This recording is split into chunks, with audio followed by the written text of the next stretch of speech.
ആദ്യ ബഹിരാകാശ യാത്രയ്ക്ക് ഹസ അൽ മൻസൂരിയെ തെരഞ്ഞെടുത്തു. സെപ്റ്റംബർ 25-ന് അന്താരാഷ്ട്ര ബഹിരാകാശ കേന്ദ്രത്തിലേക്ക് ഇദ്ദേഹം യാത്ര തിരിക്കും. ബഹിരാകാശ കേന്ദ്രത്തിലെത്തുന്ന ആദ്യ അറബി കൂടിയായിരിക്കും ഹസ. ഹസ്സ അൽ മൻസൂരി, സുൽത്താൻ അൽ നിയാദി എന്നീ ഇമറാത്തി യുവാക്കളെയാണ് UAE ആദ്യ ബഹിരാകാശ യാത്രയ്ക്കായി റഷ്യയിലെ യൂറി ഗഗാറിൻ സ്പേസ് ട്രെയിനിംഗ് സെന്ററിൽ പരിശീലിപ്പിച്ചത്. ഇവരിൽ നിന്ന് ഒരാളെ ദൗത്യത്തിന് തെരഞ്ഞെടുക്കുമെന്ന് നേരത്തെ Mohammed bin Rashid space research centre പ്രഖ്യാപിച്ചിരുന്നു. ചരിത്ര ദൗത്യം നിർവഹിക്കാൻ ഹസ്സ അൽ മൻസൂരിക്കാണ് അവസരമെന്ന് ബഹിരാകാശ കേന്ദ്രം ഇന്ന് ഔദ്യോഗികമായി പ്രഖ്യാപിച്ചു.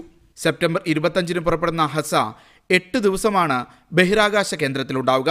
കസാക്കിസ്ഥാനിലെ ബൈക്കോനൂർ കോസ്മോട്രോമിൽ നിന്ന് സോയുസ് MS-15 ബഹിരാകാശ വാഹനത്തിലാണ് ഹസ്സ പുറപ്പെടുക. ഒക്ടോബർ 3-ന് ഭൂമിയിലേക്ക് മടങ്ങും. സുൽത്താൻ അൽ നിയാദി ദൗത്യത്തിന് പിന്തുണ നൽകും. Media 1, Dubai. സൗദിയിൽ പൊതുസ്ഥലങ്ങളിലും പള്ളികളിലും നടക്കുന്ന നിയമലംഘനങ്ങളെ നിർണയിച്ച് പുതിയ പട്ടിക പുറത്തിറക്കി. നിയമലംഘനങ്ങൾ നടത്തുന്നവർക്ക് തടവും പിഴയും വ്യവസ്ഥ ചെയ്യുന്നതാണ് മന്ത്രിസഭ അംഗീകരിച്ച പുതിയ നിയമത്തിലെ വ്യവസ്ഥകൾ.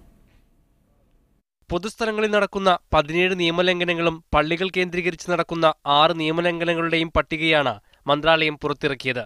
റോഡുകളിലും പൊതുസ്ഥലങ്ങളിലും മാലിന്യം വലിച്ചെറിയൽ, അനുമതിയില്ലാതെ ബ്രോഷറുകളും പ്രസിദ്ധീകരണങ്ങളും വിതരണം ചെയ്യൽ, പൊതുയിടങ്ങളിലും ഭിത്തികളിലും ഇവ പതിക്കൽ, മുൻകൂർ അനുമതിയില്ലാതെ പൊതുസ്ഥലങ്ങളിലും റോഡുകളിലും വെച്ച് രഹസ്യ ക്യാമറകൾ ഉപയോഗിച്ച് ഫോട്ടോകളും വീഡിയോകളും പകർത്തൽ തുടങ്ങിയവ പൊതുയിടങ്ങളിലെ നിയമലംഘനങ്ങളായി പരിഗണിക്കും.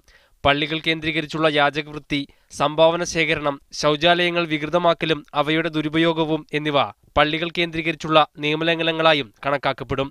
നിയമലംഘനങ്ങൾക്ക് കൃത്യത്തിന്റെ ഗൗരവമനുസരിച്ച് തടവും പിഴയും വ്യവസ്ഥ ചെയ്യുന്നതാണ് പുതിയ നിയമം. Naushad Irikkur, media 1, Dammam. ഗുണനിലവാര പരിശോധനകളെ തുടർന്ന് ദുബായിലെ മികച്ച സ്കൂളുകളുടെ പട്ടിക പ്രഖ്യാപിച്ചതോടെ ഫീസ് വർധനയ്ക്കും അവസരമൊരുങ്ങുന്നു. ഗുണനിലവാരത്തിന്റെ പേരിൽ ഫീസ് വർദ്ധിക്കുന്നത് ഇടത്തരം കുടുംബങ്ങൾക്ക് ബാധ്യതയാകുമെന്നാണ് ആശങ്ക. നോളജ് ആൻഡ് ഹ്യൂമൻ ഡെവലപ്മെന്റ് അതോറിറ്റിയാണ് കഴിഞ്ഞ ദിവസം സ്കൂളുകളുടെ ഗുണനിലവാരം പ്രഖ്യാപിച്ചത്. 176 സ്വകാര്യ സ്കൂളുകളെ നടത്തിയ പരിശോധനയിൽ 18 എണ്ണം റേറ്റിംഗ് മെച്ചപ്പെടുത്തുകയും 4 സ്കൂളുകൾ വളരെ നല്ലത് എന്ന സ്ഥാനത്ത് നിന്ന് അത്യുത്തമം എന്ന പട്ടികയിലെത്തുകയും ചെയ്തു. ഗുണനിലവാരത്തിന്റെ അടിസ്ഥാനത്തിൽ സ്കൂളുകൾക്ക് നിശ്ചിത ശതമാനം ഫീസ് വർധന നടപ്പാക്കാൻ അധികൃതർ അനുമതിയും നൽകി. ഇതാദ്യമായാണ് ഗുണനിലവാരം കണക്കാക്കി ഫീസ് വർധനയ്ക്ക് സാഹചര്യമൊരുങ്ങുന്നത്. 10 വർഷം മുൻപ് 30% കുഞ്ഞുങ്ങൾക്ക് മാത്രമാണ് മികച്ച നിലവാരമുള്ള വിദ്യാഭ്യാസം ലഭിച്ചിരുന്നെങ്കിൽ ഇപ്പോഴത് 70% വർദ്ധിച്ചിരിക്കുന്നുവെന്നതാണ് വിശദീകരണം. അതേസമയം പ്രതികൂല സാമ്പത്തിക സാഹചര്യങ്ങൾക്കിടയിൽ ഫീസ് വർധന കൂടിയാകുന്നതോടെ തങ്ങളുടെ ബജറ്റ് താളം തെറ്റുമെന്ന വേവലാതിയിലാണ് ഇടത്തരം പ്രവാസി കുടുംബങ്ങൾ. എന്നാൽ നിശ്ചിത ശതമാനം ഫീസ് വർധന രക്ഷിതാക്കളെ കാര്യമായി ബാധിക്കാൻ ഇടയില്ലെന്നാണ് ഉയർന്ന ഗുണനിലവാരം ലഭിച്ച സ്കൂളുകളുടെ വാദം. 2008-ലാണ് ദുബായിൽ സ്കൂൾ പരിശോധന ആരംഭിച്ചത്. അന്ന് 38 സ്കൂളുകളിലാണ് മികച്ച വിദ്യാഭ്യാസം ലഭിച്ചിരുന്നതെങ്കിൽ ഇപ്പോഴത് 119 ഉയർന്നിരിക്കുകയാണ്. Media 1, Dubai. അബുദാബിയിലെ ഷോപ്പിംഗ് മാളിലെ ജനത്തിരക്കിൽപ്പെട്ടുപോയ 4 വയസ്സുകാരിക്ക് സൂപ്പർ താരം മമ്മൂട്ടിയെ കാണാൻ സൗകര്യമൊരുക്കിയ സന്നദ്ധ സേവകന് അബുദാബി പോലീസിന്റെ ആദരം. മലയാളി ബാലികയെ സഹായിക്കുന്ന സ്വദേശി സേവകന്റെ ചിത്രങ്ങൾ സാമൂഹിക മാധ്യമങ്ങളിൽ പ്രചരിച്ചതോടെയാണ് പോലീസ് സേന ഇദ്ദേഹത്തെ ആദരിച്ചത്. കഴിഞ്ഞ ആഴ്ച പുതിയ മമ്മൂട്ടി ചിത്രം മധുരരാജയുടെ പ്രചാരണ പരിപാടിക്കിടെയാണ് അബുദാബിയിലെ VR All പോലീസിന്റെ സന്നദ്ധ സേവകൻ മുഹമ്മദ് സാലിഹ് അൽ ഹുലൈഫിയും പൊന്നാനി പുത്തൻപള്ളി സ്വദേശി സിദ്ദീഖ് ഫിൻസിയ ദമ്പതികളുടെ മകൾ ജസ ഫാത്തിമയും സാമൂഹിക മാധ്യമങ്ങളിൽ വൈറലായത്. അൽവഹദ മാളിൽ മമ്മൂട്ടിയെ കാണാനെത്തിയവരുടെ തിക്കിലും തിരക്കിലും പെട്ട് കുട്ടിയുമായി എത്തിയ ദമ്പതികൾ ബുദ്ധിമുട്ടുന്നത് കണ്ടാണ് മുഹമ്മദ് സാലിഹ് ഇവരെ സഹായിക്കാനെത്തിയത്. ജസയുടെ സംരക്ഷണം ഏറ്റെടുത്ത ഇദ്ദേഹം കുട്ടിയെ തിരക്കുകളിൽ നിന്ന് മാറ്റി സൂപ്പർ താരത്തെ അടുത്തുനിന്ന് കാണാൻ സൗകര്യമൊരുക്കി. ഇതിന്റെ ചിത്രങ്ങളും വീഡിയോയും സാമൂഹിക മാധ്യമങ്ങളിലൂടെ വൈറലായി. അൽവഹദ മാൾ അധികൃതർ മുഹമ്മദ് സാലിഹിനും ജസ ഫാത്തിമയുടെ മാതാപിതാക്കൾക്കും കഴിഞ്ഞ ദിവസം വീണ്ടും ഒരു കൂടിക്കാഴ്ചയ്ക്ക് അവസരമൊരുക്കി. ഇതിനു പിന്നാലെയാണ് അബുദാബി പോലീസിന്റെ ആദരവും ഈ സന്നദ്ധ സേവകനെ തേടിയെത്തിയത്. Media 1, Abu Dhabi. പ്രത്യേക പരിഗണന അർഹിക്കുന്ന വിമാനയാത്രക്കാർക്ക് ടിക്കറ്റുകൾ നൽകിയതിനു ശേഷം ബോർഡിംഗ് പാസ് നിഷേധിക്കുന്നത് യാത്രക്കാരുടെ അവകാശ ലംഘനമായി പരിഗണിക്കുമെന്ന് Saudi general authority of civil aviation.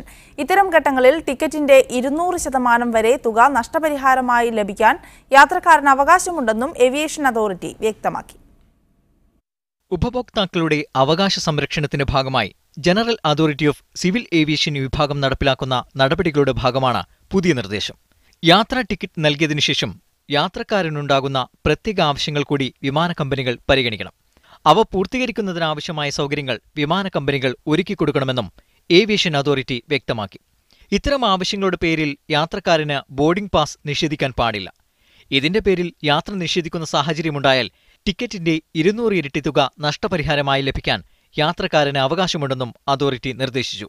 യാത്രക്കാരുടെ യാത്രാസഹായ സാമഗ്രികൾ ബാഗേജ് പരിധിയിൽ ഉൾപ്പെടുത്താൻ പാടില്ലെന്നും നിയമത്തിൽ നിഷ്കർഷിക്കുന്നു. പ്രത്യേക പരിഗണന ആവശ്യമുള്ളവർ യാത്രയുടെ 48 മണിക്കൂർ മുൻപ് വിമാന കമ്പനികളെ വിവരം അറിയിക്കണമെന്നും അധികൃതർ വ്യക്തമാക്കി. Media 1 Dammam.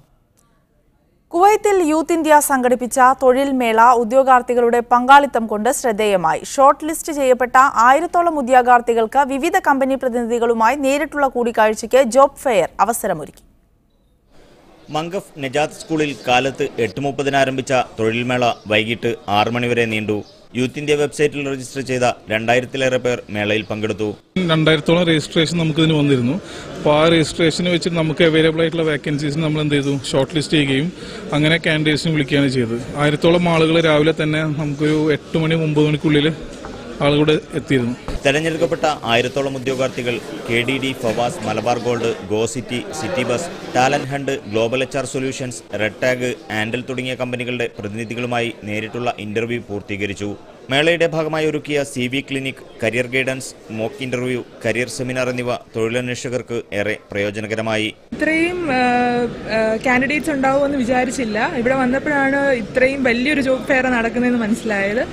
വളരെ നല്ലൊരു ഓപ്പർച്യൂണിറ്റിയാണ്. ഇനിയും തുടർന്നുള്ള വർഷങ്ങളിൽ ഇത് നടത്തി കഴിഞ്ഞാൽ ഒരുപാട് പേർക്ക് വളരെ പ്രയോജനമാകും.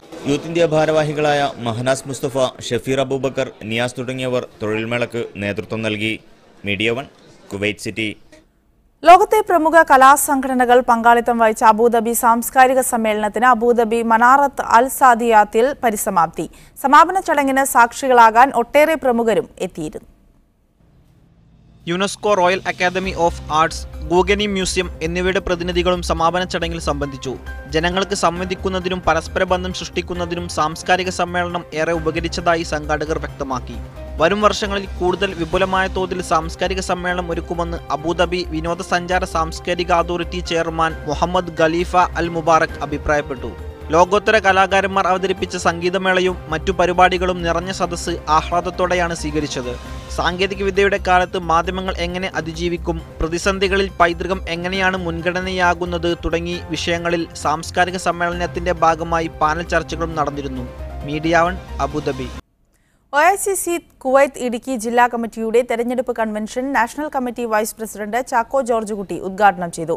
ഇടുക്കി ലോക്സഭാ മണ്ഡലം സ്ഥാനാർത്ഥി അഡ്വക്കേറ്റ് ഡീൻ കുര്യാക്കോസ് വീഡിയോ കോൺഫറൻസിലൂടെ വോട്ടഭ്യർത്ഥന നടത്തി. OICC ഇടുക്കി ജില്ലാ പ്രസിഡന്റ് സണ്ണി മണർക്കാട് അധ്യക്ഷനായിരുന്നു. Welfare Kerala Kuwait president Raseena Muhiyuddeen മുഖ്യപ്രഭാഷണം നടത്തി. ഷറഫുദ്ദീൻ കണ്ണേത്ത്, വർഗീസ് ജോസഫ് മാരാമൺ തുടങ്ങിയവർ സംസാരിച്ചു. ഷാർജയിലെ ഗോർഫുഖാനിൽ 6 ശതകോടി ദിർഹമിലേറെ ചെലവിട്ട് നടപ്പാക്കിയ വിവിധ പദ്ധതികൾ നാളെ നാടിന് സമർപ്പിക്കും. 89 കിലോമീറ്റർ ഷാർജ ഗോർഫുഖാൻ റോഡും 5 തുരങ്കപാതകളും ഇതിന്റെ ഭാഗമാണ്. ഉദ്ഘാടന ചടങ്ങ് നടക്കുന്നതിനാൽ നാളെ ഗോർഫുഖാനിലെ വിവിധ റോഡുകളിൽ ഗതാഗത നിയന്ത്രണം ഏർപ്പെടുത്തിയിട്ടുണ്ട്. ഷാർജയിൽ നിന്ന് ഹുർഫുഖാനിലേക്കുള്ള യാത്ര 45 മിനിറ്റായി കുറയ്ക്കുന്നതാണ് 89 കിലോമീറ്റർ ഷാർജ ഹുർഫുഖാൻ റോഡ്. അൽഹജർ പർവ്വതനിരകളിലൂടെ 5.5 ശതകോടി ദിർഹം ചെലവിട്ടാണ് ഈ പാത നിർമ്മിച്ചിരിക്കുന്നത്. 24 കിലോമീറ്റർ വരുന്ന ഇതിന്റെ 2ാം ഘട്ടത്തിലാണ് 5 തുരങ്കങ്ങൾ നിർമ്മിച്ചിരിക്കുന്നത്. ഇതിൽ 2.7 കിലോമീറ്റർ നീളമുള്ള അൽ സദ്ര ടണൽ, 1 കിലോമീറ്ററും 300 മീറ്ററും നീളമുള്ള അൽറോ തുരങ്കം, അൽ സഖാബ് ടണൽ എന്നിവ ഗൾഫ് മേഖലയിലെ ഏറ്റവും നീളമേറിയ തുരങ്കപാതകളിൽ ഉൾപ്പെടുന്നു. അൽ റുസൈഫ ഡാമിനോട് ചേർന്ന് നിർമ്മിച്ച വിനോദസഞ്ചാര കേന്ദ്രവും ഇന്ന് തുറക്കും. കൂറ്റൻ റെസ്റ്റ് ഹൌസ്, പള്ളി, കളിസ്ഥലങ്ങൾ, തടാകങ്ങൾ എന്നിവ പദ്ധതിയുടെ ഭാഗമാണ്. ഷാർജ ഭരണാധികാരി doctor Sheikh Sultan bin Muhammad Al ഖാസിമിയാണ് പദ്ധതികൾ ജനങ്ങൾക്ക് സമർപ്പിക്കുക.